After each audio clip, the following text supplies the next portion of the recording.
সূর্য কি আমার সাথে রাগ করছে? কি কইস রে বেটা, সূর্য আবার আমার সাথে রাগ করবে যাবে কে?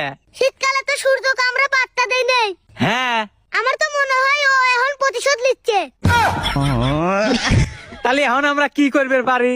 আব্বা ওর কাছে একটা সরি লেখা চিঠি পাঠাই। আব্বা আমার তো এসি কেনার টিকা নাই, কিন্তু ফ্রিজ তো আছে। হ্যাঁ আছে তো। যদি আমরা ফ্রিজের দরজা খুলে দিয়ে ঘরের জানলা দরজা আটকে দেই, তাহলে কি ঘর এসির মতন ঠান্ডা হবে?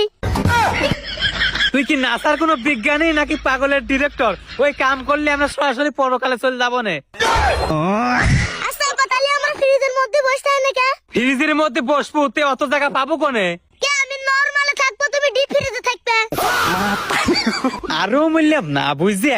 আব্বা সূর্য বাংলাদেশের ম্যাপ ছিল লকিডা।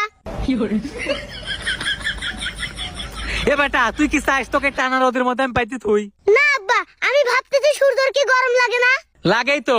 তে ও ফ্যান চালায় না? আবারও মূল্যাম না বুঝছে। আব্বা আমার মাথায় একটা বুদ্ধি আইছে। কি বুদ্ধি রে বেটা? আমি বাড়ির যে ফ্যানের সাথে বরফ বাঁধি দেবো, তাহলে কি হবে? তাহলে আমার ঘরে শীতকাল চলে আসবি। শীতকাল আসবি নাকি জানি না, তবে আমার বাড়ি একটা ডাক্তার আসবিনি। কি জন্য আব্বা? তো স্যান্ডেল দিয়ে বাইরে হাড় করে ভেঙে ফেলাবো না। আব্বা তুমি যদি আমাকে স্যান্ডেল দিয়ে মেরে হাত পা ভেঙে দাও, তাহলে কি আমার শরীর থেকে তাপমাত্রা কমবে নি? কুম্বেরও পারে বেটা। তাহলে আব্বা তোমাকে স্যান্ডেল দিয়ে মেরে হাত পা ভেঙে দেয়, তাহলে তোমার শরীর থেকে তাপমাত্রা চলে যাবে নি? আরো মূল্যাম না বুঝছে।